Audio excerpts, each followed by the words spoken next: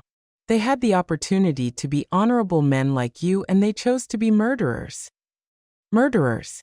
Last week, a reporter from the city came to interview me for a documentary about family crimes.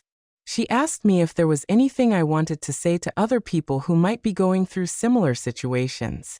Family is not an excuse for crime, I replied. Love is not blind.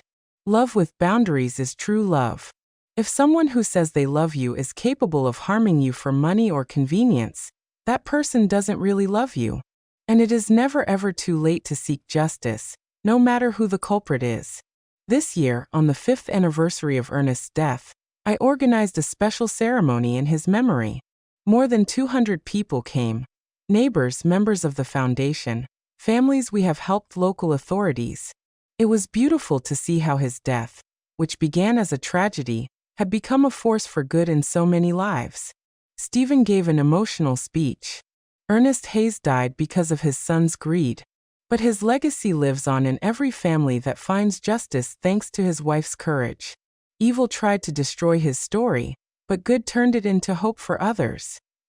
At night, before I go to sleep, I sometimes take out the old photographs from when Charles and Henry were children. I see them playing in the yard, hugging their father, laughing with me on past Christmases. I allow myself to cry for those innocent children who once existed before greed completely corrupted them. But I no longer cry for the men they became. Those men chose their destiny. My story ended up being bigger than my personal tragedy.